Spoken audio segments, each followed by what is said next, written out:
I was installing her new chandelier. The late afternoon sun streamed through the dusty windows of her Victorian home, casting golden patterns across the hardwood floor where I stood on my ladder.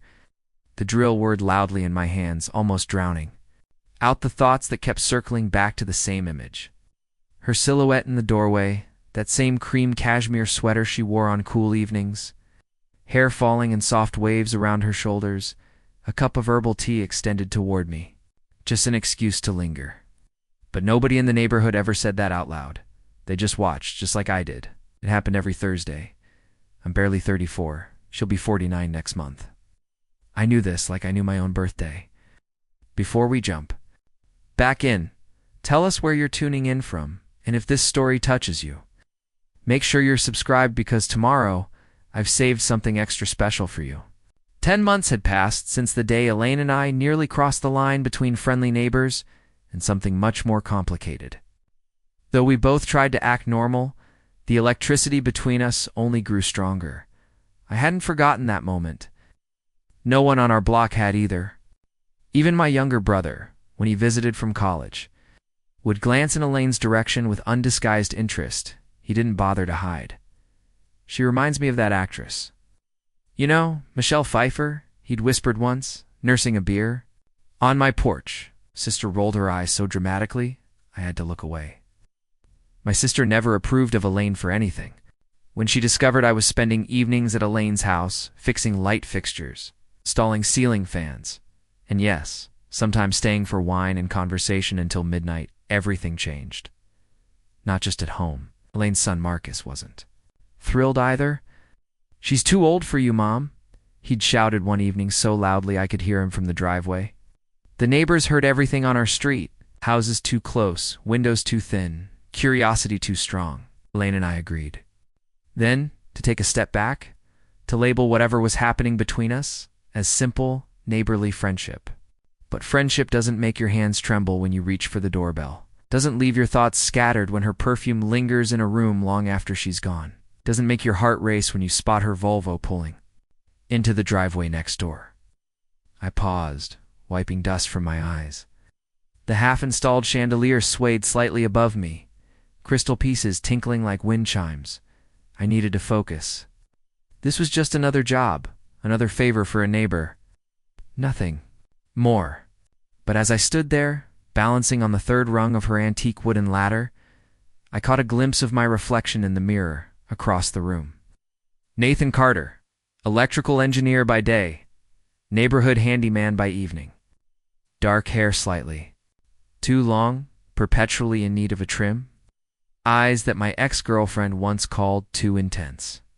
Forearms marked with the occasional scar from years of working with tools. I looked away quickly. Self-examination wasn't getting this chandelier installed any faster. Need any help up there? Elaine's voice floated up from below, warm and melodic with that slight southern lilt that 15 years in Colorado hadn't erased from her Tennessee roots. "Almost got it," I replied, securing another wire. "Just need to connect these last two and then attach the canopy to the ceiling." She stood beneath me, looking up, her arms folded across her chest. Today she wore faded jeans and a simple blue blouse, casual but somehow still elegant. Her dark hair was pulled back in a loose ponytail, revealing the graceful curve of her neck. Elaine Harrison wasn't classically beautiful. Her nose was slightly too prominent, her smile just a bit crooked, but there was something magnetic about her. An authenticity that made conventional beauty seem overrated. "You know," she said thoughtfully, "before you moved in next door, I was about to call a professional service for all these fixtures. Would have cost me a fortune." I smiled despite myself. "Lucky for your bank account, I showed up then." "Lucky for more than my bank account," she replied softly, and then busied herself with collecting the packaging materials from the chandelier. As if she hadn't just sent my pulse racing with 5 simple words. I focused on the wiring, twisting the copper strands together with perhaps more concentration than necessary. Elaine and I had danced around this invisible line for nearly a year now. Forward, back, closer, further, like a tide that couldn't decide whether to come in or retreat. To see. The neighborhood had noticed, of course. Mrs. Whitaker across the street, who spent her retirement cataloging the comings and goings of every house on the block, had taken to giving me knowing looks whenever I carried my toolbox next door. Old Mr. Jenkins, who walked his ancient beagle at precisely 7:30 every evening, would slow his pace when passing our houses, hoping to catch snippets of conversation. And Sarah Chen, the high school teacher who lived on the corner, had once asked Elaine at the community garden if I was good with my hands for everything. The implication hadn't been subtle. Tightened the last screw and carefully descended the ladder. That should do it. Want to see how it looks? Elaine nodded eagerly, and I flipped the switch on the wall. The chandelier burst into brilliance. Dozens of crystal pieces catching the light and scattering it across the dining room in dazzling patterns. Her face lit up with childlike delight, eyes wide and sparkling in the new light. Nathan, it's absolutely perfect. She clapped her hands together, turning in a small circle to admire the way the light played across the walls. This transforms the entire room. I couldn't help but smile at her enthusiasm. It was one of the things I found most attractive about Elaine, her ability to find joy in small moments, to appreciate beauty in ordinary things. At 48, she possessed a zest for life that people half her age often lacked. I'm glad you like it, I said, beginning to fold up the ladder. The antique brass complements your dining table perfectly. Preparing and narrating this story took us a lot of time, so if you are enjoying it, subscribe to our channel. It means a lot to us. Now back to the story. She stepped closer then, her perfume, something with vanilla and amber, enveloping me like a warm embrace. You have quite an eye for these things, you know. Most men wouldn't notice something like that. Most men haven't spent as much time in your dining room as I have, I replied, immediately regretting the potential implications of my words. But Elaine just laughed, a genuine sound that crinkled the corners of her eyes. True enough, she'd probably start charging you rent. We stood there for a moment, surrounded by the dancing lights from the chandelier, neither of us moving. Away. I became acutely aware of every detail, the soft rise and fall of her chest as she breathed, the faint freckles across the bridge of her nose, the small scar near her right eyebrow. The air between us seemed to thicken with unspoken possibilities. Then her phone rang, shattering the moment. She stepped back, fishing the device from her pocket with an apologetic smile. It's Marcus, she said, glancing at the screen. Take this. I nodded, returning to the task of packing up my tools while she answered the call and walked into the kitchen. Her voice drifted back to me in fragments, something about his classes, a weekend visit, plans for dinner. The mundane details of motherhood that formed the foundation of her life. Marcus was in his second year at Colorado State, studying business administration. He was a good kid by all accounts, though the few times we'd interacted had been strained with an undercurrent of protective suspicion. I closed my toolbox with a decisive click. It was best to leave now while she was occupied. These lingering moments were becoming increasingly dangerous, charged with possibilities that would complicate both our lives. I scribbled a quick note. On the back of the chandelier installation, instructions all set, enjoy the new light. In, and headed for the front door. But as I reached for the handle, her voice called out from behind me. Nathan, wait, don't go yet. I turned to see her standing in the hallway. Phone call apparently concluded. She took a few steps toward me, hesitant at first, then more decisive. Marcus is coming home this weekend, she said, tucking a strand of hair behind her ear. Is he? Bringing a friend from school, and I was thinking of hosting a small dinner. Nothing fancy, just good food and conversation. She paused, eyes meeting mine. I'd like you to come. Saturday, around 7. My heart skipped traitorously. This wasn't just another casual invitation for coffee or a glass of wine on the porch. This was Elaine asking me to meet her son properly, intentionally, in what felt suspiciously like a significant step forward. Are you sure that's a good idea? I asked carefully. Last I checked, Marcus wasn't exactly my biggest fan. She sighed, closing the distance between us. He's protective, that's all. But he's also an adult who needs to understand that I'm entitled to my own life and my own. She hesitated, searching for the right word. Friendships. The way she said friendships left no doubt that we both understood it wasn't quite the right term. Not anymore. Perhaps it never had been. Besides, she continued, a small smile playing at the corners of her mouth, I I could use your help hanging the new pendant lights in the kitchen before then. The dining room looks so beautiful now. It makes the kitchen lighting look positively dreadful in comparison. I couldn't help but laugh. So that's your angle. Lure me in with dinner, but actually put me to work. Her smile widened. Is it working? It's against my better judgment, I nodded. Saturday at 7, I'll bring wine. Perfect, she said, and then, in a move that took us both by surprise, she reached up and kissed my cheek lightly. Thank you, Nathan, not just for the lights, for everything. The spot where her lips had touched my skin burned pleasantly as I walked back to my house, toolbox in hand. Mrs. Whitaker was watering her hydrangeas, eyes tracking my movement from Elaine's front door to my own with undisguised interest.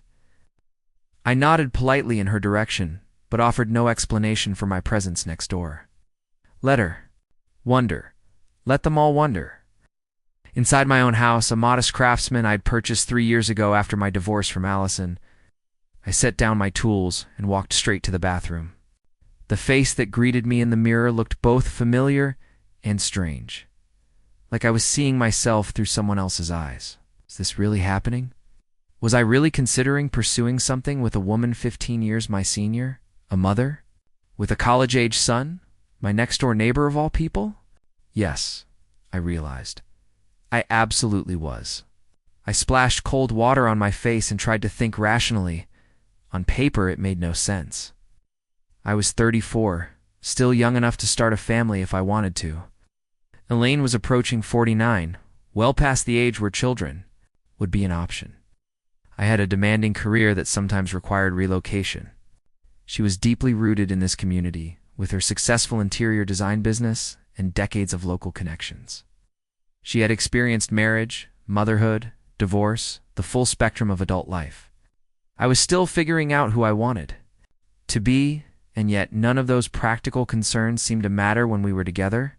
There was an ease between us, a natural understanding that I'd never experienced with women my own age. Conversations flowed effortlessly from politics to philosophy to the mundane details of daily life. She listened, really listened. When I spoke about my projects at work or my strained relationship with my father, and when she talked about her passion for transforming spaces, her eyes lit up with the same enthusiasm they had when the chandelier first illuminated her dining room. My phone buzzed with a text. I expected it to be from Elaine, but instead it was my sister, Maya. Saw you at the neighbor lady's house at GAIN. Dinner Friday, my place. We need to talk. I groaned. Maya lived just 3 blocks away. Close enough to keep tabs on me, but far enough to maintain her own space. 2 years younger than me, but perpetually convinced she was the more mature sibling. She had appointed herself my personal life coach after my divorce. Her intentions were good, but her methods often involved unsolicited advice and thinly veiled judgment. Can't Friday? Work deadline? Sunday brunch? I texted back. Her response came immediately. Fine, 11 a.m. But I'm not dropping this, Nathan. I tossed the phone onto the couch and walked to the kitchen. The window above my sink offered a perfect view of Elaine's kitchen window. She was standing there now, phone to her ear again, gesturing animatedly as she spoke, probably finalizing details with Marcus about the weekend. I wondered what she was telling him. Was she mentioning that I'd be at dinner? Was she describing me as just the helpful neighbor or something more? The sun was beginning to set, casting long shadows across our connecting yards, and the fading light with the distance between our houses. I couldn't make out the details of her expression, but I could see the graceful way she moved, the familiar tilt of her head as she listened to whoever was on the other end of the call. Even in this ordinary moment, performing the most mundane of tasks, she was captivating. I realized I was staring and forced myself to look away. This wasn't some rom-com movie where the charming protagonist watches his love interest from afar. This was real life, with real consequences and complicated emotions. Whatever was developing between Elaine and me would affect not just us, but the people around us, her son, my family, our neighbors. It wasn't something to be taken lightly. My phone rang this time, and the name on the screen made me wince. Dad? I considered letting it go to voicemail but decided against it. Avoiding him only made the eventual conversation more difficult. "Hey, Dad," I answered, trying to sound more enthusiastic than I felt. "Nathan," his gruff voice replied. "No. Your mother tells me you're still playing handyman for that woman next door." My mother had moved to Arizona after the divorce, but she and my father maintained a cordial relationship, largely centered around discussing their children's life choices. Information flowed freely between them, often to my detriment. Her name is Elaine, Dad, and yes, I help her out sometimes. "I help lots of people in the neighborhood." He made a dismissive sound. "That's not what I hear. Your sister says you're over there practically every day. If you're an electrical engineer, son, not a maintenance man, have some pride." I bit back the retort that immediately came to mind. My father, a corporate attorney who'd never changed a light bulb in his life, had always struggled to understand my interest in working with my hands. The engineering degree he'd approved of, the weekend woodworking projects and neighborhood repairs not so much. "Enjoy it," I said simply. "It's relaxing after staring at computer models all day." "Well, find another hobby. One that doesn't involve divorced women old enough to be your." "She's 15 years older. Dad, not 30, I interrupted, immediately regretting taking the bait. Now he knew for certain there was something to discuss. "So you've calculated the age difference," he said, and I could hear the frown in his voice. "Nathan, be sensible. What future could you possibly have with someone at her stage of life? You're still young. You can meet someone appropriate, have children." "I need to go, Dad," I cut in. "I've got a work call in 5 minutes. It was a lie, but he didn't need to know that. After a few more minutes of tense conversation, I managed to end the call with a promise to think about what he said. Another lie, but a harmless one. I leaned against the kitchen counter, suddenly exhausted. Was I crazy to be considering this? Was everyone right to be concerned? The practical part of my brain recognized their points were valid.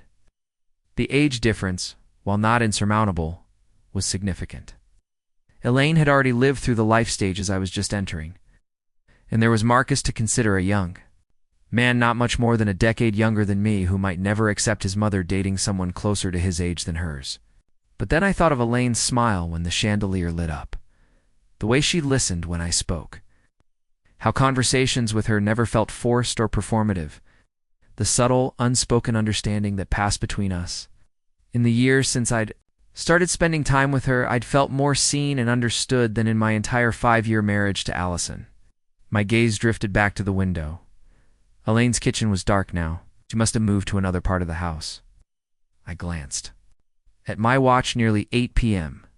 Too late to start cooking anything substantial. I grabbed my keys and headed out to pick up takeout from the Thai place down the street. As I backed out of my driveway, I noticed Elaine's front door open. She stepped out onto her porch, now wearing a light jacket over a blouse, car keys in hand. Our eyes met across the short distance between our houses, and for a moment, neither of us moved. Then she smiled and raised her hand in a small wave. I returned the gesture, watching as she walked to her car. 2 neighbors, heading out for evening errands. Nothing remarkable to the casual observer, but as I drove in the opposite direction, I couldn't help but wonder if Saturday's dinner would change everything between us. If we were finally ready to stop pretending that what we felt was just neighborly affection. The Thai restaurant was busy for a Thursday night. While waiting for my order, I scrolled through my phone, trying to distract myself from thoughts of Elaine, an email from work, text from a college friend visiting town next month, social media updates I didn't care about. Nothing held my attention. "Order for Nathan," the hostess called, and I collected my food with a grateful smile.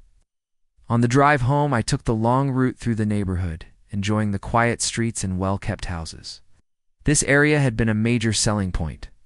When I bought my place, peaceful, established, with a strong sense of community, I'd imagined weekend barbecues with neighbors, maybe joining the community garden, becoming part of the fabric of the place. Instead, I'd mostly kept to myself. Except for Elaine. When I returned, her car was already back in the driveway. A light glowed from her bedroom window on the 2nd floor. I imagined her there, perhaps reading in bed or talking on the phone with Marcus again. The thought was oddly domestic, comforting in its ordinariness. Inside my house, I ate dinner. At the kitchen counter, flipping through a technical journal without really registering the words. My mind kept circling back to Saturday night. Meeting Marcus properly, taking whatever this was between Elaine and me out of the shadows and into the light, at least within the privacy of her home. It felt significant, terrifying, exhilarating. My phone buzzed with a text. Elaine. The chandelier looks even more beautiful at night. Thank you again. Looking forward to Saturday. Simple words that shouldn't have made my heart race, but they did. I typed back, happy to help. Forward to it too. I hesitated, then added, sweet dreams, Elaine. Her response came quickly.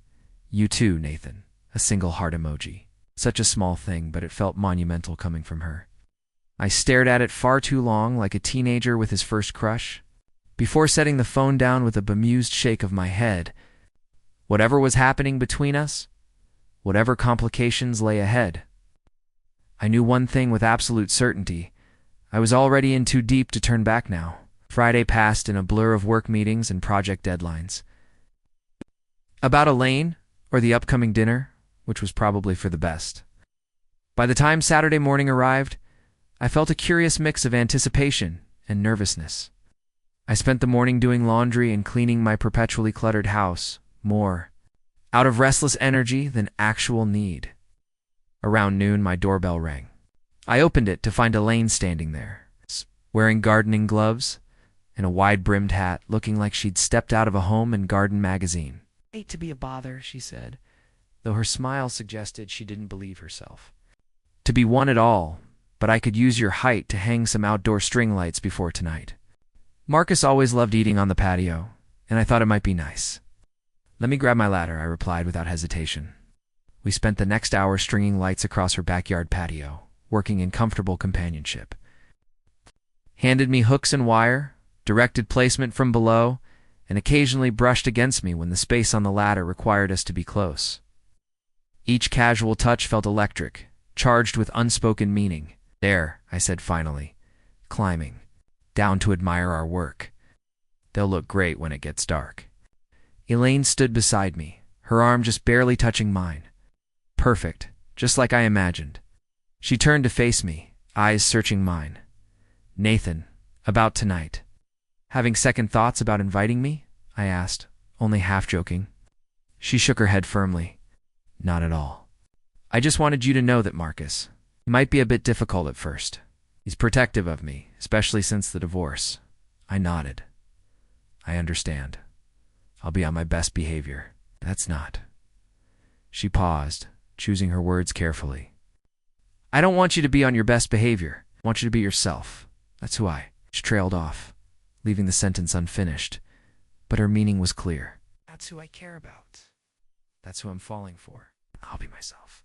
I promised, the real me, not the polite neighbor version. She smiled, relief evident in her expression. Good, that's who I invited. She glanced at her watch. I should start preparing. Marcus will be here in a few hours. Need help in the kitchen too?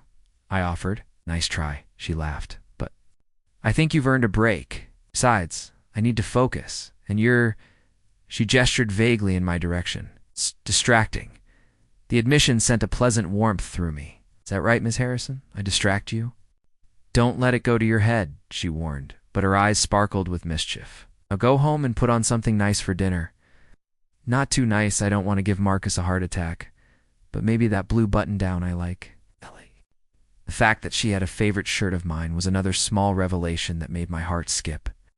As you wish, I replied with a mock bow and headed home to prepare for what promised to be an interesting evening. At precisely 6:58 p.m., I stood on Elaine's front porch, bottle of wine in hand, wearing the requested blue shirt and dark jeans. I'd spent an embarrassing amount of time on my appearance, trimming my beard to neat precision and even applying the cologne my sister had given me last Christmas that I normally ignored. Before I could knock, the door swung open. Elaine stood there in a simple black dress that hugged her figure in all the right places, her dark hair loose around her shoulders. She looked elegant, beautiful, and utterly captivating. Right on. Time, she said with approval. Come in, Marcus, just texted. They're running about 15 minutes late. I stepped inside, handing her the wine. "Nervous?" I asked quietly. She took a deep breath. "Terrified," she admitted with a small laugh, "but also certain." "You."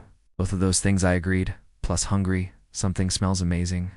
She led me to the kitchen, where several dishes were in various stages of completion. "I might have gone overboard," she confessed. "Roast chicken, garlic mashed potatoes, asparagus, and I've got a chocolate souffle for dessert." "Impressive," I said, leaning against the counter as she stirred something on the stove. "Special occasion?" She gave me a meaningful look. "Yes, actually it is." The implications of that simple statement hung in the air between us, full of promise and possibility. Before I could respond, the doorbell rang. Elaine straightened, smoothing her dress. "That's them. Ready?" I nodded, though my suddenly dry mouth suggested otherwise. "Ready?" She squeezed my hand briefly, then went to answer the door. I heard muffled greetings, Marcus's deeper voice, another male voice I didn't recognize, and then footsteps approaching. The kitchen. "And you remember our neighbor, Nathan?" Elaine was saying as they entered. Marcus stood in the doorway, taller than I remembered, with Elaine's dark hair and strong nose, but none of her warmth. His eyes narrowed slightly as they landed on me. "Yeah, the handyman," he said, not quite successful at keeping the edge from his voice. "Still fixing things around here, I see." Before I could respond, Elaine jumped in. "Nathan's an electrical engineer, actually. Just happens to be kind enough to help me with projects around the house." "And I'm Zach," the other young man said, stepping forward with an easy smile, an extended hand. Marcus's roommate. I shook his hand, grateful for the interruption of the tension. "Nice to meet you. I've heard good things." "All lies," Zach replied with a laugh. "Unless they were about my legendary FIFA skills, in which case, all true." The ice broken slightly. We moved to the living room for drinks before dinner. Zach, it turned out, was studying environmental science and had a knack for engaging conversation. He asked about my work, made Elaine laugh with stories about campus life, and generally kept the atmosphere from becoming too strained. Marcus, however, remained reserved. He answered questions politely, but offered little else, his eyes frequently darting between his mother and me with undisguised suspicion. When Elaine excused herself to check on dinner, he finally addressed me directly. "So what's your deal? You fixing up my mom's house out of the goodness of your heart? Or is there something else going on?" Zach winced visibly. "Dude, seriously?" I set my wine glass down carefully. "Like your mother," I said simply. "She's intelligent, kind, and yes, I enjoy spending time with her. The home repairs are just an excuse, if we're being honest." Marcus's eyes widened slightly at my candor. "She's almost 50. "I'm aware of her age," I replied evenly. "It's not relevant to how I feel about her." "And how exactly do you feel about her?" he challenged. I considered my answer carefully. This was Elaine's son, and his opinion mattered to her. But I also wasn't going to lie or minimize what was developing between us. "I care about her," I said finally. "More than I expected to when I moved in next door. More than might be conventional or comfortable for some people, but it's genuine, and it's not going away." Marcus stared at me for a long moment, his expression unreadable. Then unexpectedly, Zach clapped him on the shoulder. "See, I told you he'd be straight up," he said. "Now stop being a dick and let your mom live her life." Before Marcus could respond, Elaine returned, apparently oblivious to the conversation that had just transpired. "Dinner's ready," she announced. "Hope everyone's hungry?" We moved to the dining room, where the new chandelier cast its warm glow over the beautifully set table. Elaine had outdone herself, not just with the food, but with every detail. Fresh flowers, cloth napkins, her best china. It spoke of the importance she placed on this evening, on bringing together these disparate parts of her life. We took our seats, Elaine at the head, me to her right, Marcus to her left, and Zach beside him. I caught her eye briefly. She smiled, a private expression meant only for me, and in that moment I knew that whatever happened with Marcus, whatever obstacles lay ahead, we were in this together. The thought was both terrifying and exhilarating, like standing at the edge of a cliff and deciding to leap, knowing someone was waiting to catch you below. Dinner progressed with surprisingly pleasant conversation, largely thanks to Zach's easygoing, nature, and Elaine's gracious hosting skills. Even Marcus gradually relaxed, particularly when the discussion turned to his business studies and future plans. I learned that he had an entrepreneurial streak, hoping to start a sustainable clothing company after graduation. It was clear where he got his ambition. Elaine spoke proudly of building her interior design business from scratch after her divorce 10 years ago. As we finished the main course, Elaine rose to prepare coffee and bring out dessert, offered to help following her into the kitchen. "It's going well, I think," she said quietly, loading cups onto a tray. "Better than I expected," I agreed, moving behind her to reach for the sugar bowl on a high shelf. The proximity brought us close enough that I could feel the warmth of her body, smell the subtle floral scent of her perfume. Without thinking, I placed my hand lightly on her waist. She stilled, then leaned back slightly into my touch. "Nathan," she whispered, turning to face me. Our eyes met, and something shifted between us, a decision made, a boundary crossed. "I should check on the soufflé," she murmured, but she didn't move away.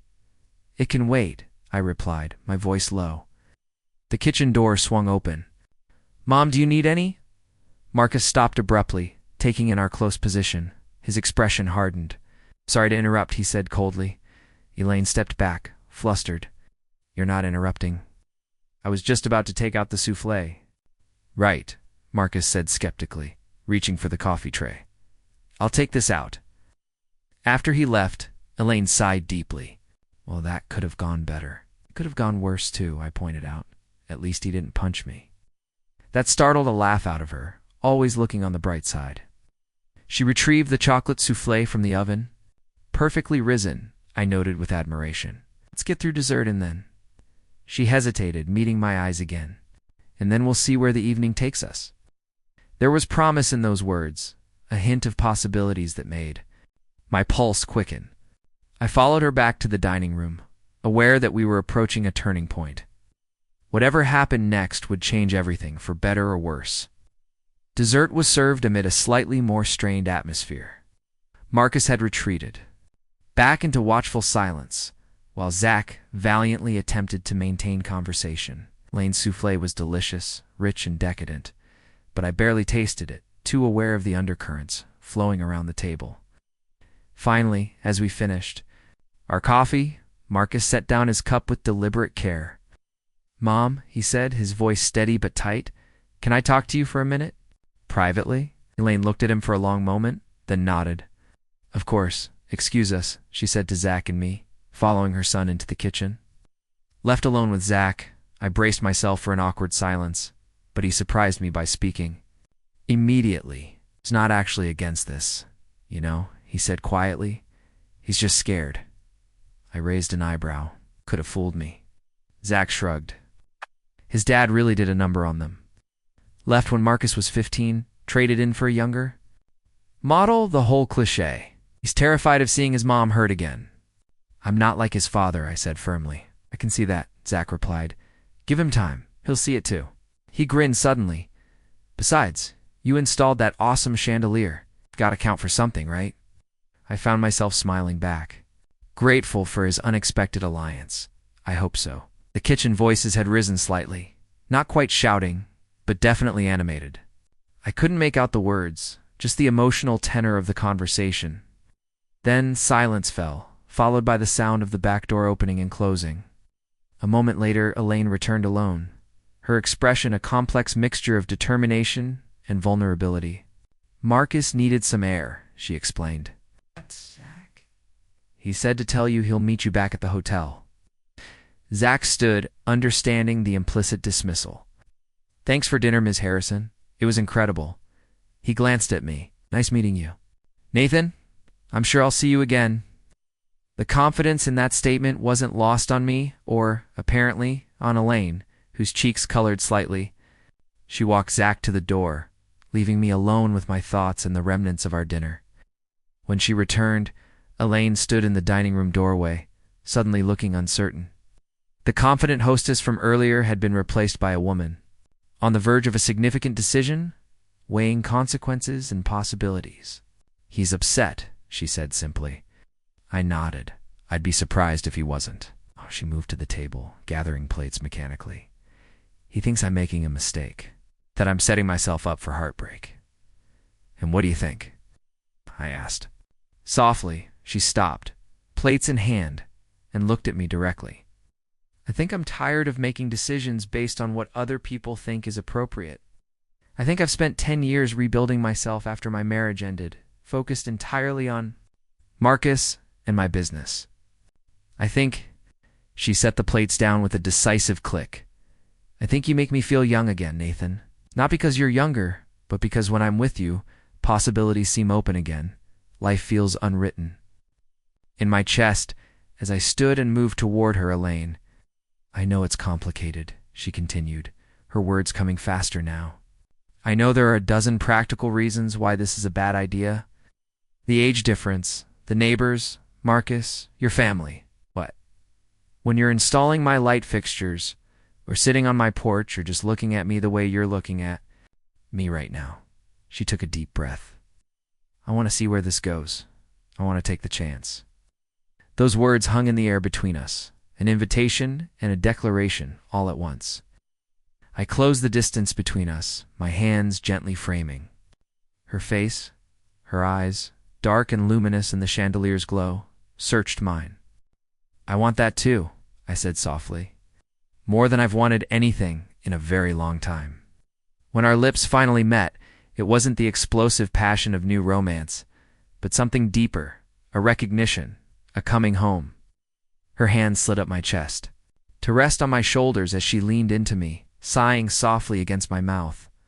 The kiss deepened, months of restraint and longing finally breaking free. Her body fit against mine perfectly, as if we'd been designed as complementary pieces of the same puzzle. When we finally pulled apart, both slightly breathless, Lane smiled, a brilliant, unguarded expression I'd never seen before. Well, she said, tracing her fingers along my jawline, that was worth waiting for. I couldn't help but laugh. The tension of the evening dissolving into something warm and intimate.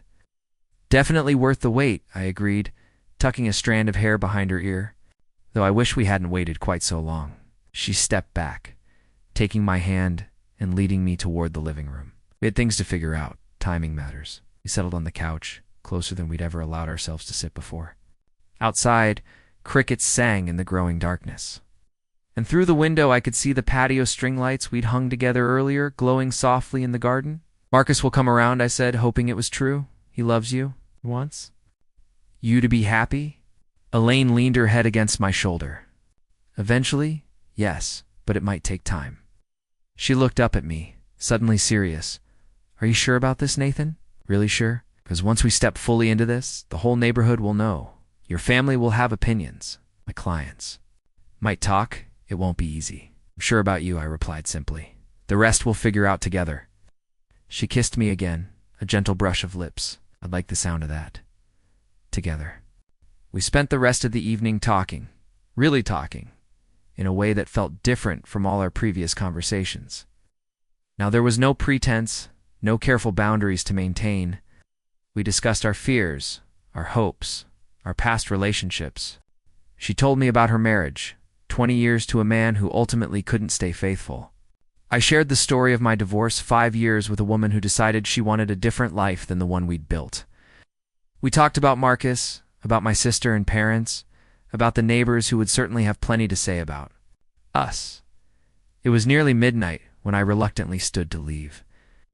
I should go, I said, though every part of me wanted to stay. Elaine walked me to the door, her fingers entwined with mine. Sunday brunch tomorrow, she suggested. After you see your sister? I groaned, having momentarily forgotten my commitment to Maya. That's going to be fun. Hey sis, you know that older neighbor you've been warning me about? We're together now, Lane laughed, the sound warm and rich in the quiet hallway. Poor Maya, she's just looking out for you. I know, I admitted. And she'll come around once she sees how happy. You make me. At the door, I kissed her once more, lingering, memorizing the feel of her in my arms. Good night, Elaine. Good night, Nathan, she whispered against my lips. Sweet dreams. I walked the short distance to my house in a daze, feeling as though my entire world had tilted on its axis. Everything looked the same. The quiet street, the familiar houses, the stars overhead, but everything had changed. I was no longer just Nathan Carter, engineer and neighborhood handyman. I was a man in love with Elaine Harrison, and she, miraculously, loved me back. Sunday morning dawned bright and clear. I woke earlier than usual, a sense of anticipation humming through my veins. The events of the previous night played through my mind like scenes from a movie. The dinner, the confrontation with Marcus, and finally, the moment when Elaine and I had stopped pretending we were just neighbors. I showered and dressed. With care, knowing I'd be seeing both Maya and Elaine today. My sister would be a challenge. Protective, opinionated, convinced she knew what was best for me. But I was determined to make her understand, which wasn't a midlife crisis or a rebound. What I felt for Elaine was real, substantial, worth fighting for. As I headed to my car, I glanced over at Elaine's house. Her bedroom curtains were still. Drawn, she was sleeping in, I guessed. The thought made me smile. After last night's emotional roller coaster, she deserved the rest. Maya lived in a modern townhouse in a recently developed part of the neighborhood. When I arrived, she was already setting out bagels and fruit on her small dining table. "You're early?" she observed, eyebrow raised, eager to get lectured. I kissed her cheek. "Just hungry. Those look good." I reached for a bagel, trying to act casual despite the news burning a hole in my chest. Maya was too perceptive to be fooled. She studied me as she poured coffee into matching mugs. "Something's different," she said. "You're, I don't know, glowing. Did you get a promotion or something?" "Not exactly." I took a deep breath. Maya, Elaine, and I are together. As in, actually together. Not just neighbors. Not just friends. Together. She froze. Coffee pot suspended midair. "Tell me you're joking." "I'm not," I replied firmly. "And before you start listing all the reasons it's a bad idea, just know that we've already considered them. All of them. The age difference, the logistics, the neighbors, Marcus, you, and Mom and Dad. We know it won't be easy, but it's what we both want." Maya set down the coffee pot with deliberate care. "Nathan, she's almost 50. 49, I corrected. "Automatically, and I'm 34. "Yes, there's an age gap." "No, I don't care. You say that now," she argued, sitting across from me. "But what about 10 years from now? 20? She'll be 70 when you're in your mid-50s. Have you really thought about that?" "Of course I have," I replied, trying to keep the irritation from my voice. "And so has she. But we're not going to let fear of what might happen decades from now stop us from being happy now." Maya's expression softened slightly. "Is she worth it? Really worth all the complications?" I didn't hesitate, absolutely. She sighed deeply, running a hand through her hair, a gesture we'd both inherited from our mother. "I just don't want to see you get hurt again, after Allison." "This is different," I assured her. "Completely different. Lane knows who she is. She's confident, established, not searching for something else. And the way we communicate." I shook my head, struggling to put it into words. "It's like we're speaking the same language. No games, no guessing." Maya studied me for a long moment, then reached for her coffee. "Well, I can't say I understand it. Mom and Dad are going to lose their minds. But," she paused, offering a reluctant smile, "if she makes you this happy, I guess I can try to keep an open mind." It wasn't full approval, but it was. More than I'd expected. "Thank you," I said sincerely. "That means a lot," so she said, reaching for a bagel. "Tell me how this happened. When did the neighborly handyman gig turn into something more?" I spent the next hour recounting the story of Elaine and me, the gradual build of connection over months of small interactions, the growing tension we'd both tried to ignore, and finally last night's breakthrough. Maya listened with surprising attentiveness, asking questions that were more curious than judgmental. "She must be pretty special," she concluded as I finished my story. "I've never seen you like this, not even with Allison." "She is," I agreed simply. "Special doesn't begin to cover it." Maya shook her head, a wry smile playing at her lips. "Well, I guess I should meet her properly then, not just as the nosy neighbor lady who's always borrowing your tools." I laughed. "Like that. Maybe dinner next weekend? I'll cook you." Cook? She raised a skeptical eyebrow. Okay, Elaine will probably help, I admitted, but I'll try. After brunch, I drove home with a lighter heart. Maya's tentative acceptance was a first step toward the life Elaine and I hoped to build, one where we could exist openly as a couple, supported by the people who mattered most to us. As I pulled into my driveway, I saw Elaine in her front yard, kneeling among her flower beds. She wore faded jeans and a simple t-shirt, her hair pulled back in a messy ponytail, gardening gloves covered in soil. Even like this, or perhaps especially like this, she was beautiful to me. I walked across our adjoining lawns without hesitation, no longer concerned about who might be watching or what they might think. She looked up as I approached, her face breaking into a radiant smile that made my heart skip. How was brunch with Maya? She asked, sitting back on her heels. Better than expected, I replied, crouching beside her. She's agreed to keep an open mind. She wants to properly meet you as my girlfriend, not just my neighbor. Elaine's eyes widened slightly. Girlfriend? Is that what I am now? Her tone was teasing, but I heard the genuine question underneath. Partner sounds too formal, I mused. Significant other is a mouthful. Lovers, I felt my cheeks. Warm, accurate, but perhaps not for public consumption yet. She laughed, the sound bright and clear in the Sunday morning quiet. Girlfriend it is, then. She pulled off her gardening gloves. I was just about to take a break, coffee on the porch. I helped her up, holding her hand a moment longer than necessary. Perfect. On Elaine's porch, in the wicker chairs where we'd spent countless evenings in careful conversation, we now sat openly together. Her hand rested in mine as we sipped coffee and watched the neighborhood unfold around us. Mr. Jenkins walking his beagle, the Chen family returning from church, Mrs. Whitaker pretending to trim her hedges while clearly keeping an eye on us. We're going to be the talk of the neighborhood, Elaine observed, following my gaze to Mrs. Whitaker's not-so-subtle surveillance. Let them talk, I replied, lifting her hand to kiss her knuckles. I'm exactly where I want to be. But I caught a flicker of something, concern, perhaps in her eyes. What is it? I asked. Elaine sighed softly. Marcus texted this morning. He's heading back to campus early. Didn't want to stop by to say goodbye. I squeezed her hand. I'm sorry. He'll come around, Elaine. Give him time. I know she said, but the worry remained in her expression. He's been my whole world for so long. I just hope. She trailed off, looking into the distance. You hope he'll understand that you deserve happiness too, I finished for her. She turned to me with a look of surprise that melted into warmth. Yes, exactly that. He will, I assured her, hoping I was right.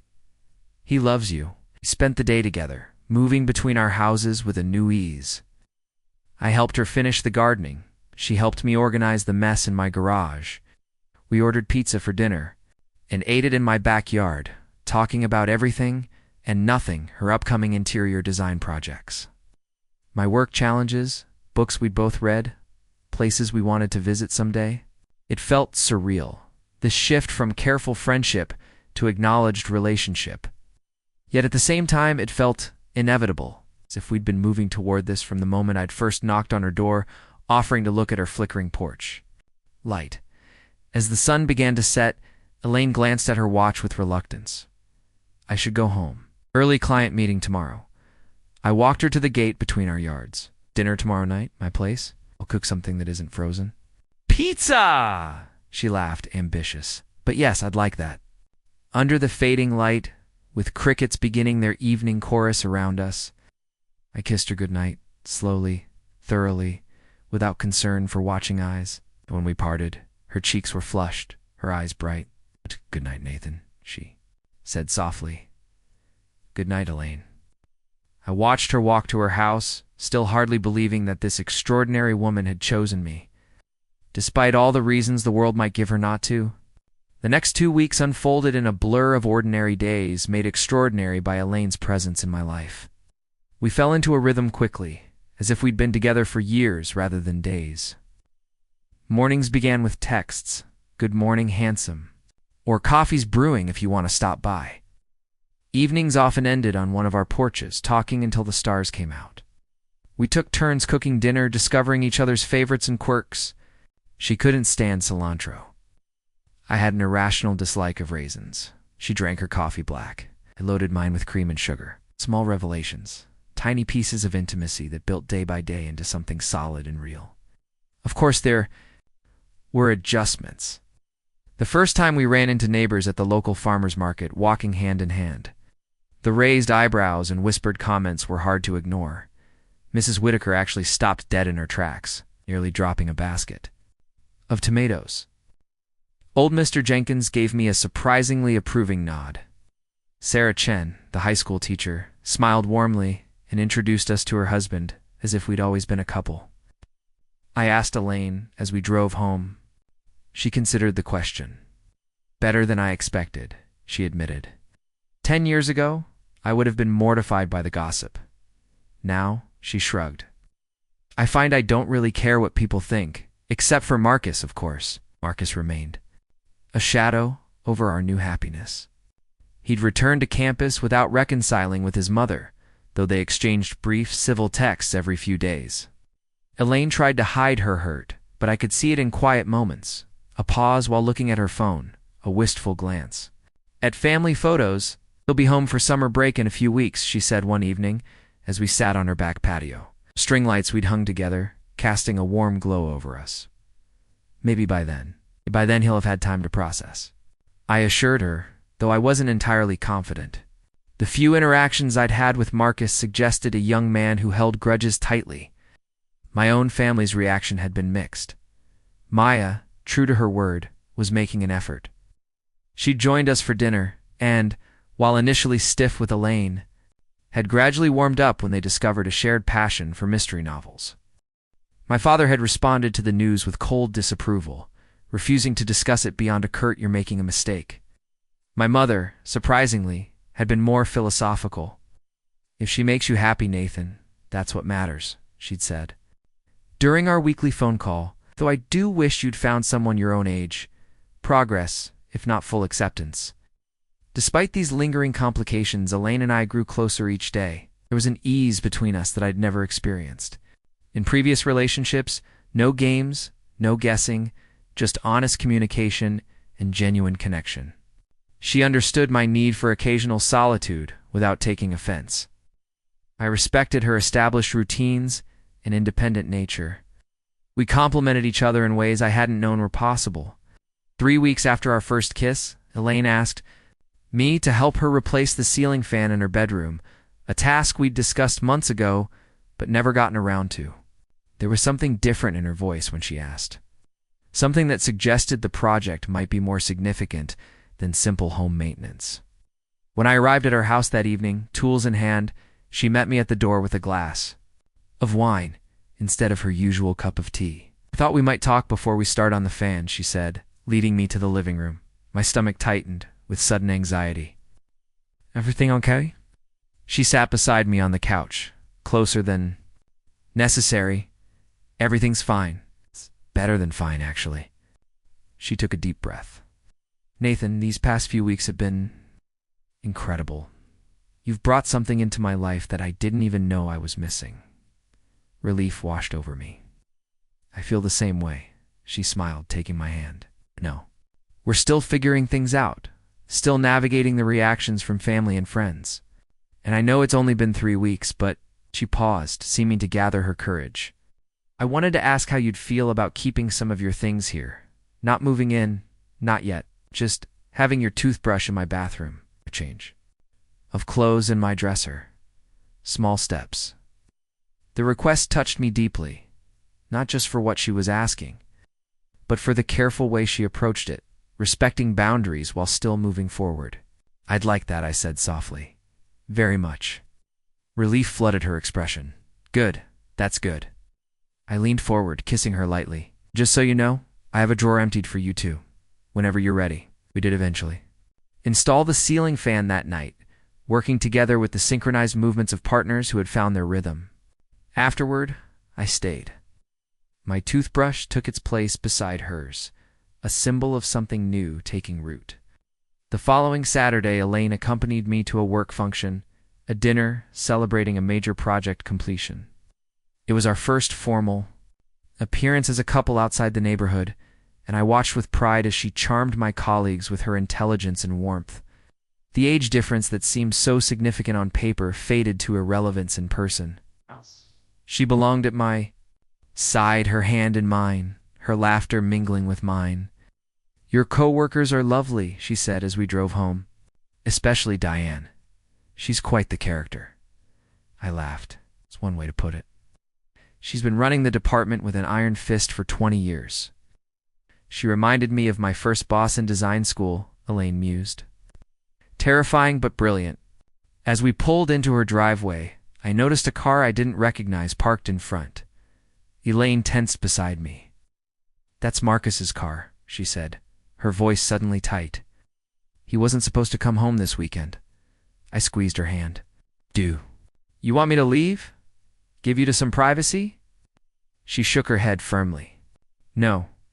If he's here, he needs to understand that you're part of my life now." She took a deep breath. "We'll face this together." We found Marcus sitting on the front porch steps, his expression unreadable in the dim porch light.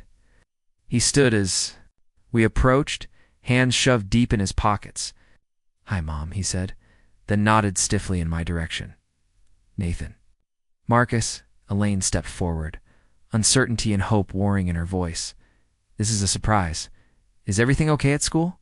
"Everything's fine," he assured her.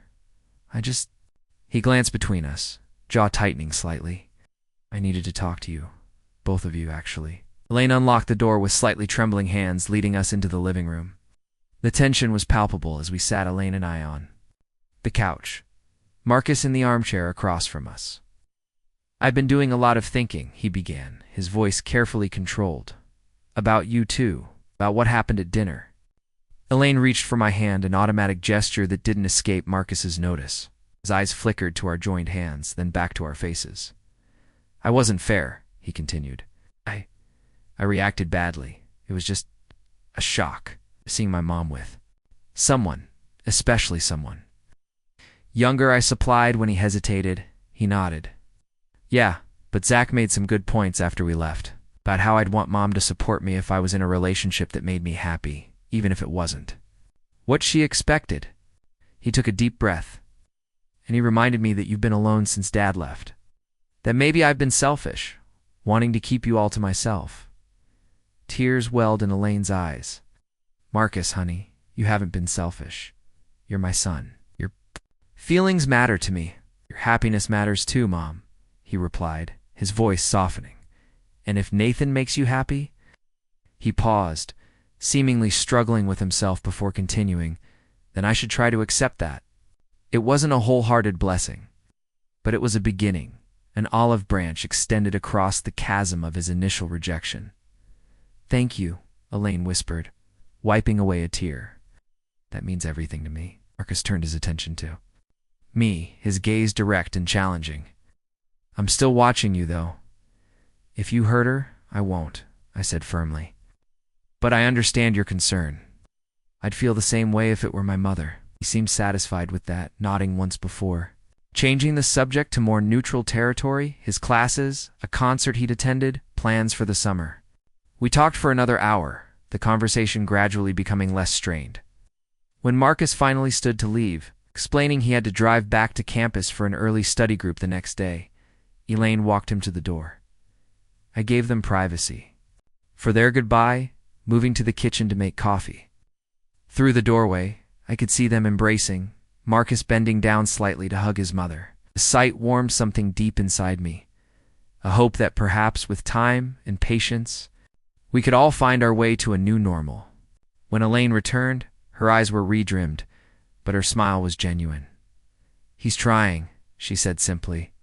"That's all we can ask," I replied, pulling her into my arms. She rested her head against my chest, and I felt her release a long, deep sig. Weeks of tension finally beginning to unwind. "Thank you," she murmured against my shirt. "For what?" She looked up at me, her expression open and vulnerable. "For being patient, for understanding that he's part of the package. Not giving up when things got complicated." I brushed a strand of hair from her face, marveling at the journey that had brought us here, from neighbors exchanging casual greetings to standing in her kitchen, planning a future together, despite all the obstacles. I'm not going anywhere. Elaine, I promised. Complications and all. She rose on tiptoes to kiss me, a kiss that felt like coming home. Neither am I. Outside, the neighborhood settled into Saturday night routines. Through the window, I could see porch lights glowing. Families gathering for dinner, couples walking dogs along the quiet streets. Our world, the one we were building together, day by day, choice by choice. I thought of the first light fixture I'd installed for Elaine, nearly a year ago now, a simple porch light that had somehow illuminated a path neither of us had expected to follow. Now here we were, creating something that defied expectations and conventional wisdom, but felt more right than anything I'd ever known. "What are you thinking about?" Elaine asked, noticing my distant expression. I smiled, drawing her closer. Just that sometimes the most important connections aren't the ones in electrical wiring. She laughed, the sound washing over me like sunshine. "That was terrible, but sweet. I've got a million more where that came from," I warned her. "Perks of dating an engineer?" "I think I can live with that," she replied, her eyes shining with promise and possibility. "I think I can live with all of it." Outside our bubble of warmth and understanding, there would still be challenges, raised eyebrows, well-meaning concerns, practical considerations about our future. But in that moment, with Elaine in my arms and the barriers between us finally falling away, those challenges seemed like nothing more than background noise, distant and unimportant compared to the connection we'd found. Murmured against her hair. "Let it," she replied, and kissed me again. It's reminding me with every touch that some chances are worth taking, some conventions worth breaking, some lights worth installing, even if you never expect where they might lead you. Later that night, as we lay together in her bed beneath the gentle whir of the new ceiling fan, Elaine traced patterns on my chest with her fingertips. "You know what I love most about us?" she asked softly. "My exceptional electrical skills," I suggested. She poked my ribs playfully. "Besides that, tell me," I said, curious. She propped herself up on one elbow, her expression thoughtful in the dim light. "That we chose each other deliberately with open eyes, not because it was easy or expected or convenient, but because what we found together was worth fighting for." I pulled her closer, overwhelmed by the simple truth of her words. "Worth every moment," I agreed. Outside, the neighborhood slept peacefully, unaware that behind Elaine Harrison's elegant facade, two people had discovered something profound, that love, real love, doesn't conform to schedules or social expectations. It arrives when it chooses, illuminating dark corners and revealing pathways you never knew existed. All you have to do is be brave enough to follow the light. Spring melted into summer, bringing longer days and warmer nights to our quiet neighborhood. Elaine and I settled into a rhythm that felt both novel and familiar, as if we'd always been meant to orbit each other this way. The initial whispers and sidelong glances from neighbors gradually faded into acceptance. Even Mrs. Whitaker, the self-appointed neighborhood watchdog, now greeted us with a genuine smile when we walked past her meticulously maintained roses hand in hand. "I think we're old news," Elaine remarked one evening as we strolled back from the community park, ice cream cones in hand. "No one's gossiping about us anymore." "Disappointed?" I teased, nudging her shoulder with mine. She laughed, the sound still capable of sending warmth cascading through me after months together. Relieved, actually. Though I admit there was something exciting about being the neighborhood scandal. I wrapped my arm around her waist, pulling her closer as we walked. We could always give them something new to talk about. Public displays of affection. Matching outfits. A joint yard decoration scheme that violates HOA guidelines. "Tempting," she replied, eyes dancing with mischief. "Especially that last one. I've always wanted a garden gnome collection." These light moments had become our currency, small. Exchanges of joy that built up our shared account of happiness. But beneath the easy laughter and comfortable routine, we were navigating deeper waters. Marcus was home for summer break, staying with Elaine while working an internship downtown. His inner reluctant acceptance of our relationship had evolved into something approaching genuine, if cautious, approval. He no longer tensed visibly when I entered a room. and occasionally even sought my advice on matters ranging from car maintenance to career prospects. He asked about you today. Elaine had told me earlier that week, a note of wonder in her voice. I wanted to know if you'd be willing to look at his resume before he submits it for that marketing position. The request had touched me deeply. Not just for the trust it implied, but for what it meant to Elaine. Her son was making space for me in their world. Brick by careful brick, my own family's acceptance remained more mixed. Maya had become Elaine's unlikely champion, defending our relationship to our parents with surprising vigor. Have you seen how happy he is? She'd demanded during a recent family dinner I'd unwisely decided to attend without Elaine. The last time you saw Nathan like this? It's after Allison left. We thought he'd never. That's different. My father had interrupted, fork clattering against his plate. Allison was his age. They could have had a future. They had a future, Maya had shot back. She chose a different one. Elaine chose Nathan. Why isn't that enough for you? The argument had ended in strained silence, but Maya's defense had meant more to me than I could express. Later, as I recounted the exchange to Elaine, she'd listened with that quiet attentiveness that was so characteristic of her. Families are complicated, she'd said simply, curling into my side on her couch. They want to protect us, even when we don't need protecting. Then with a wry smile, trust me, I know. I'm still fighting the urge to call Marcus every time he stays out past midnight. Now, as we reached her front porch, ice cream finished and the first stars appearing in the twilight sky, I felt a surge of gratitude for this woman who had appended my carefully ordered life in the most beautiful way possible. Stay tonight, she asked, unlocking the door. It wasn't really a question anymore. I spent most nights at her place now, though we'd maintained our separate homes, a deliberate choice to move forward at a pace that felt right for both of us. Always, I replied, following her inside. The house was quiet. Marcus was out with friends from his internship, not expected back until late. Elaine kicked off her sandals by the door, a habit I found endlessly endearing, and headed for the kitchen. Wine. I settled on the couch, watching as she moved around the kitchen with graceful efficiency. Every light fixture in the house had been replaced by my hands over the past year. From the elegant chandelier in the dining room, to the recessed lighting in the kitchen, to the bedside lamps upstairs. Each installation had been a thread in the tapestry of our connection. Practical tasks that had brought us together long before we'd acknowledged what was happening between us. Elaine returned with 2 glasses of Merlot, handing one to me before. Curling up beside me, her bare feet tucked beneath her. I had a call from Jessica today, she said, referring to her closest friend who'd moved to Seattle last year. She's coming to visit next month.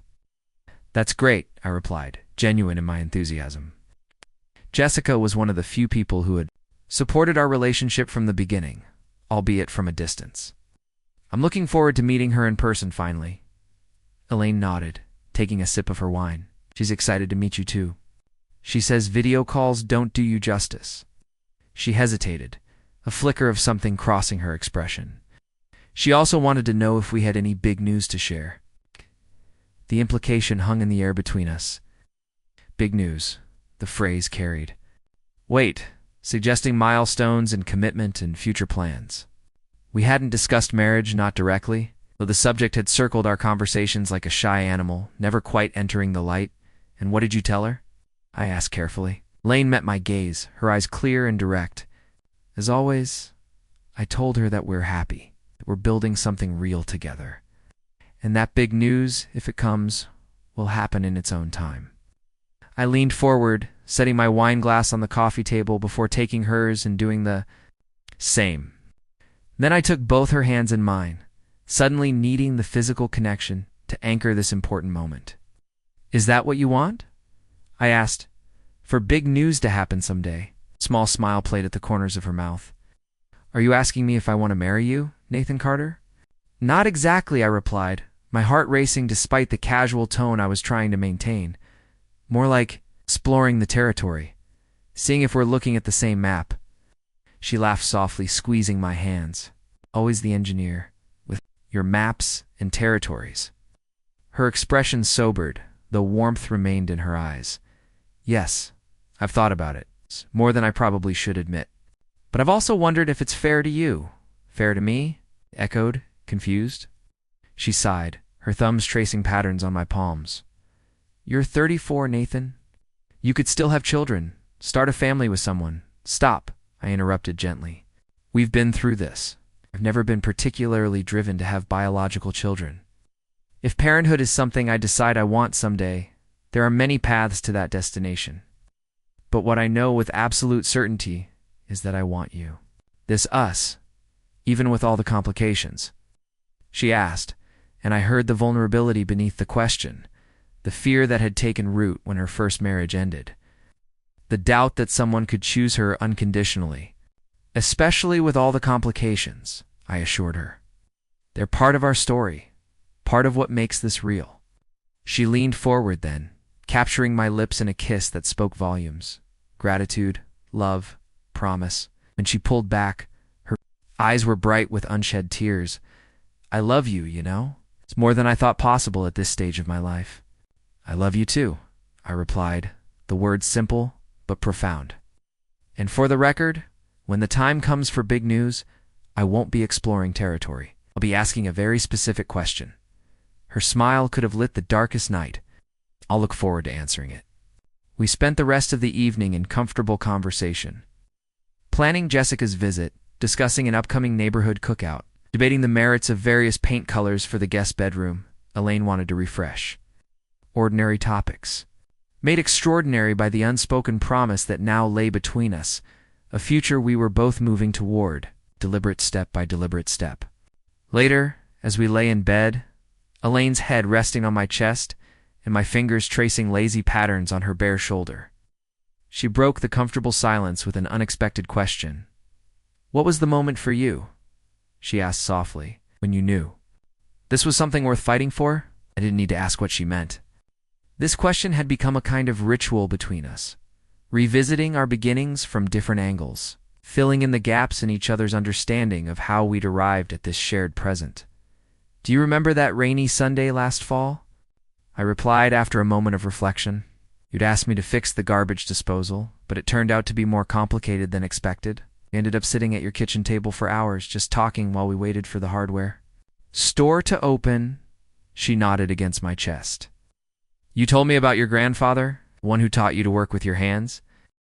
And you told me about your first design job, how your boss took credit for your work. I smiled at the memory. But it wasn't what we talked about that mattered. It was how we talked, why time disappeared. How I felt completely myself with you, no masks, no performance. Elaine shifted, propping herself up on one elbow to look at me. That was months before anything happened between us. I know, I admitted. I wasn't ready to acknowledge it then. But looking back, that was the moment, when I realized that what we had, whatever it was, felt more authentic than anything I'd experienced before. I traced the curve of her cheek with my fingertips. What about you? What was your moment? She thought for a moment, her expression softening with remembrance. The first time you stayed for dinner, you fixed the track lighting in the living room, and I insisted on feeding you as payment. We ate on the porch because it was such a beautiful evening. I remembered it well. A simple meal of pasta and salad, the sunset painting the sky in shades of orange and pink. The easy conversation that had stretched long into the twilight. You got a call from Marcus, I prompted.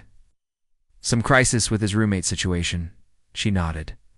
And you just quietly cleared the dishes, gave me privacy for the call. When I came back inside, you'd not only washed everything, but also made coffee. Her eyes met mine, filled with an emotion that made my chest tighten. It was such a small thing, but it hit me so hard how considerate you were, how naturally you fit into my space. I remember thinking, oh, this could be dangerous. I laughed softly. Dangerous, huh? She confirmed. Because I knew. Even then, that falling for you would complicate everything. But I also knew I might not have a choice in the matter. I pulled her down for a kiss, overwhelmed once again by the wonder of finding this connection at a time and place neither of us had expected. Thank God for faulty light fixtures, I murmured against her lips. She smiled. Handsome neighbors who know how to fix them. We drifted to sleep intertwined, secure in the knowledge that what we'd built together, this unexpected, unconventional Love was sturdy enough to weather whatever challenges still lay ahead. The next morning dawned bright and clear. Sunlight streaming through the bedroom windows I'd helped Elaine replace last month. I woke before her, taking a moment to admire the peaceful expression on her sleeping face, the silver strands in her dark hair catching the light like threads of precious metal. Age had never mattered less to me than in these quiet moments. The 15 years between us seemed like the most arbitrary of measurements, meaningless compared to the depth of understanding we'd found together. If anything, I cherished the wisdom and self-knowledge she'd gained through her additional years of life experience. There was no pretense with Elaine, no games, no uncertainty about who she was or what she wanted. She stirred, eyes fluttering, open to find me watching her. Creepy, she murmured with a sleepy smile. Appreciative, I corrected, pressing a kiss to her forehead. Big day today. Today marked a significant milestone. We were hosting our first official dinner party.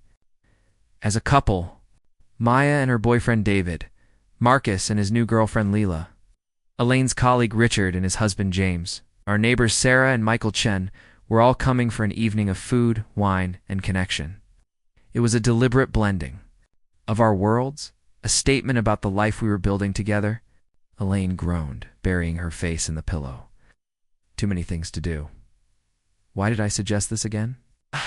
Because you're an exceptional hostess who loves bringing people together, I replied, running my hand along the curve of her spine, and because you want to show off your handsome younger boyfriend to all your friends simultaneously. She swatted my arm, laughing despite herself. Vanity, thy name is Elaine. She sat up, pushing hair from her face. But seriously, we need to get moving. The butcher closes at noon, and I still need to pick up the roast. The day unfolded in a flurry of activity, shopping, cleaning, cooking, setting up the backyard patio where we planned to serve dinner. We moved around each other with the synchronicity of partners who had learned each other's rhythms.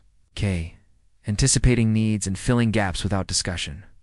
Elaine orchestrated the menu with her characteristic attention to detail, while I handled the practical logistics, setting up extra tables, arranging chairs, stringing additional lights along the fence for ambience.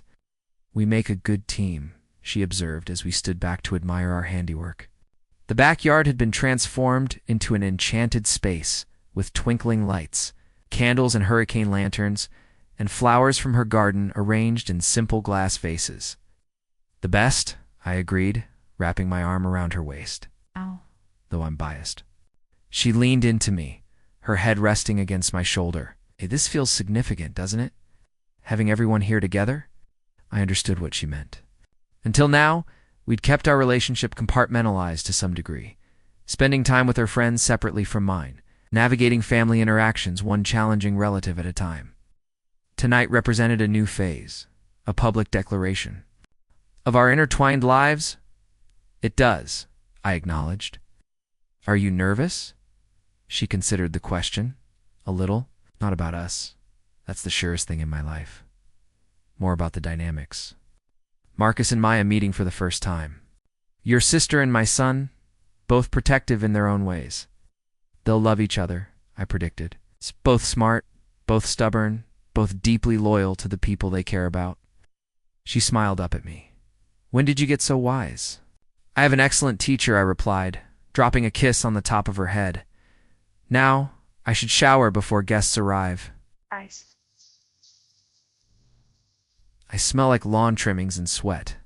Very manly, she teased, giving me a gentle push toward the house. Go out. Finish up out here. As I headed inside, I glanced back to see her adjusting a vase of flowers, tucking an errant strand of hair behind her ear, the afternoon sunlight casting her in a golden glow. The sight filled me with a sense of rightness so profound it almost took my breath away. This was where I belonged. With her. Building this life that defied expectations but felt more authentic than anything I'd known before. The dinner party exceeded even our optimistic expectations. The food was delicious. The conversation flowed easily. And the initial awkwardness between our various social circles dissolved quickly into genuine connection. Maya and Marcus, as I'd predicted, hit it off immediately, discovering a shared passion for environmental activism. Richard and James charmed everyone with stories from their recent trip to Portugal, The Chens brought a spectacular homemade tiramisu that had everyone requesting the recipe. Most importantly, there was a natural acceptance of Elaine and me as a couple. No one commented on the age difference or asked probing questions about our future plans. We were simply Nathan and Elaine, hosts for the evening, clearly happy together. The normalcy of it felt revolutionary. As the night progressed and wine bottles emptied, the gathering grew more relaxed. Someone put on music, and impromptu dancing broke out on the patio. I found myself watching from the kitchen doorway as Elaine laughed with David and Sarah, her face animated and glowing in the string lights. "She's amazing, you know," a voice said beside me. I turned to find Marcus, beer in hand, following my gaze to his mother. "I know," I agreed simply. He nodded, taking a sip of his beer. "I haven't seen her like this in years, maybe ever." He glanced at me, his expression reflective. Even before my dad left, she was always, I don't know, holding something back, like she was waiting for the other shoe to drop. The observation surprised me, not just for its insight, but for the fact that he was sharing it with me. "And now?" I asked carefully. A small smile played at his lips. "Now she's all in." "It's kind of amazing to see." He paused, seeming to weigh his next words. "I was wrong about you, Nathan, about what this was." "Understandable," I replied. "From the outside, I'm sure it looked like a midlife crisis," he suggested with a wry laugh. "Yeah, that's exactly what I thought. But it's not that at all, is it? This is the real deal." A simple acknowledgement from the person whose opinion mattered most to Elaine sent a wave of emotion through me. "It is," I confirmed, "the most real thing I've ever known." Marcus extended his hand. "Then I'm glad she found you. Or you found her. However it happened." I shook his hand, feeling a shift in our relationship from reluctant tolerance to genuine acceptance. "Thank you. That means a lot. It's both of us." The moment was interrupted by Elaine's arrival in the kitchen, cheeks flushed from dancing. "What are you two conspiring about?" she asked, eyes moving between us with amused suspicion. "Just man stuff," Marcus replied with exaggerated seriousness. "Sports, power tools, the optimal temperature for grilling steaks." She rolled her eyes, of course. How could I have thought otherwise? She slipped her arm through mine. "Come dance with me. James has put on that song you like." As I allowed her to lead me back to the patio, Marcus called after us. "She's a terrible dancer. Nathan always has been. Consider yourself warned." "Too late," I called back with a laugh. "I've already seen her kitchen dance moves. I know what I'm getting into." Elaine swatted my arm playfully. "Traitors, both of you." Under the string lights, surrounded by our merged circles of friends and family, I took Elaine in my arms. She was right. She wasn't a naturally graceful dancer. But as we swayed together to the music, her body fitting perfectly against mine, I couldn't imagine anything more beautiful than this moment. This woman, this life we were creating together. "Happy?" I murmured into her hair. She looked up at me, eyes reflecting the twinkling lights above us. "Completely. It's more than I knew was possible." Later, after the guests had departed and we'd cleaned up the worst of the mess, we sat on the porch swing, a shared blanket draped over our laps against the slight chill of the late-night air. The neighborhood was quiet, most houses dark, except for the occasional porch light. "That went well," Elaine said, her voice soft with satisfaction. "Better than I expected, honestly." "Everyone loved each other," I agreed. "Did you see Maya? Exchanging phone numbers with Richard. I think she's going to hire him to redesign her office. And Marcus actually hugged you goodbye," she added, wonder in her voice. Not one of those awkward man-pats, but a real hug. I squeezed her hand beneath the blanket. "We had a good talk. He sees how happy you are." She was quiet for a moment, the swing moving gently beneath us. "I am, happier than I've been in. Maybe ever." She turned to face me, her expression suddenly serious. "Nathan, I've been thinking about something big." My heart skipped a beat. "Oh." She took a deep breath. "My lease on the design studio downtown is up next month. I've been considering whether to renew it. This wasn't what I'd expected. Are you thinking of moving your business? In a way. She straightened, suddenly animated with an idea that had clearly been percolating for some time. What if I converted the guest house in the backyard into a studio? It has great natural light, and with some minor renovations, it could be perfect.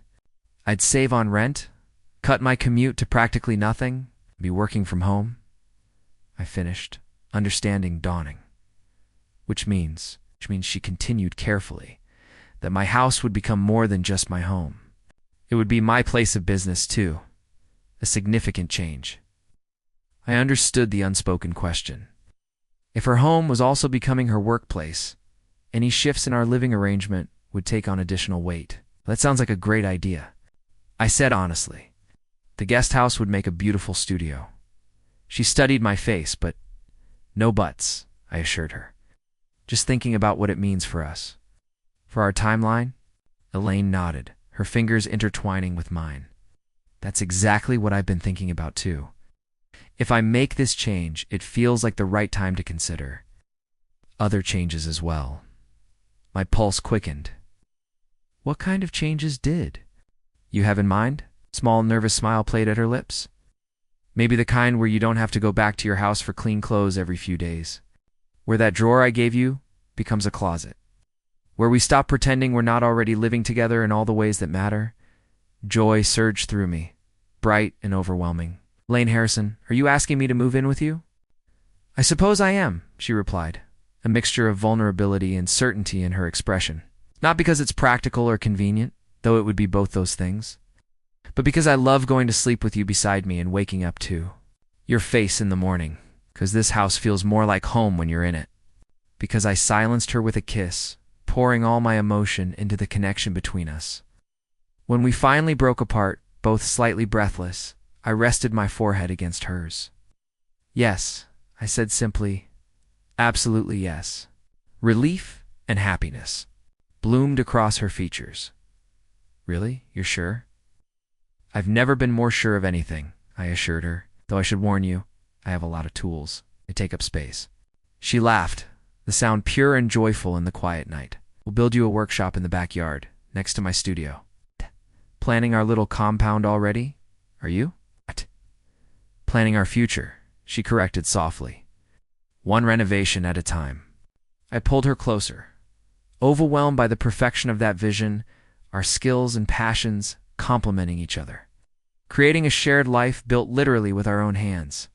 Her design studio beside my workshop, her elegant aesthetic balanced by my practical engineering, a perfect collaboration, professionally and personally. I love you, I whispered against her temple, and I love our future. Even with all the renovations ahead, she teased. I have big plans for this place, you know, especially with all the renovations, I replied. Just think of all the light fixtures we'll get to install together.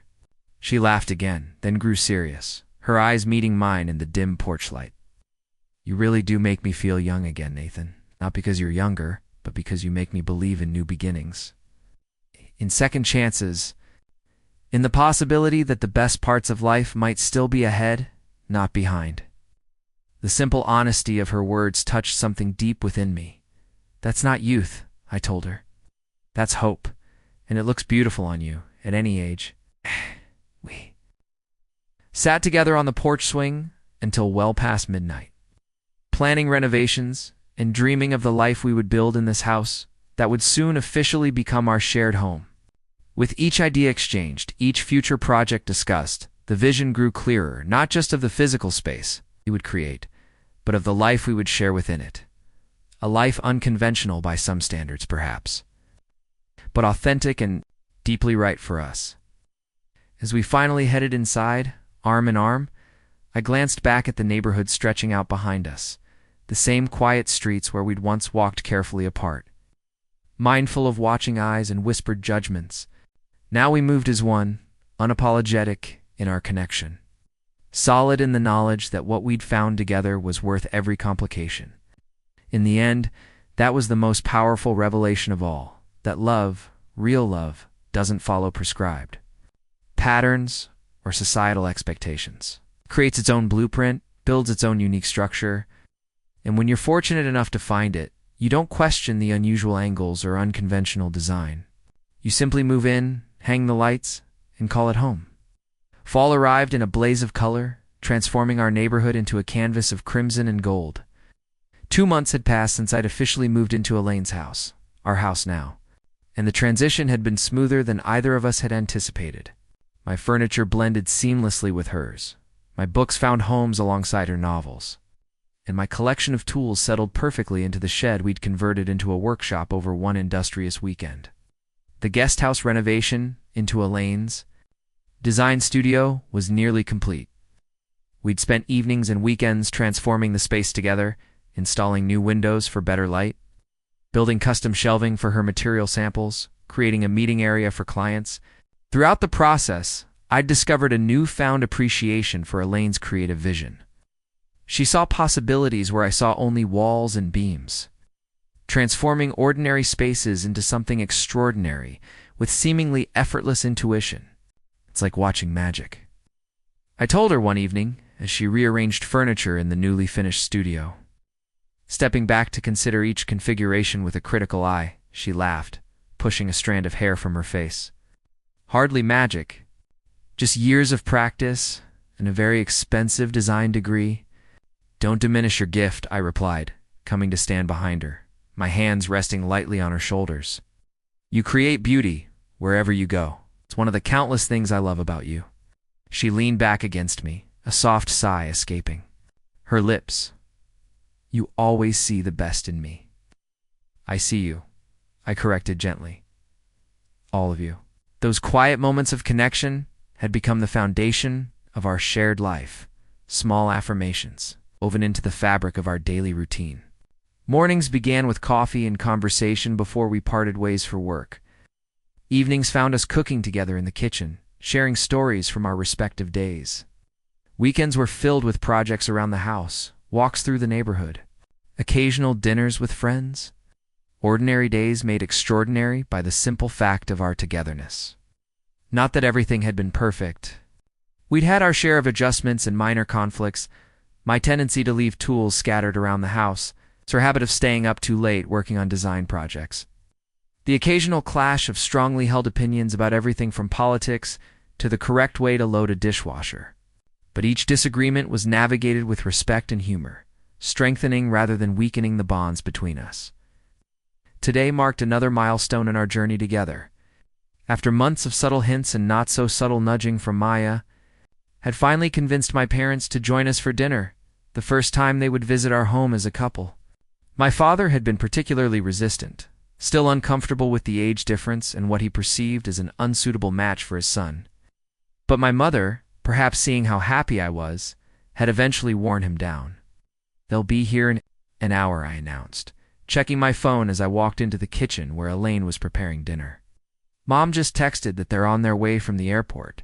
Elaine looked up from the roast she was seasoning, a flicker of anxiety crossing her features before she masked it with a smile. Perfect. Everything's on schedule. I moved to stand beside her, noting the tension in her shoulders.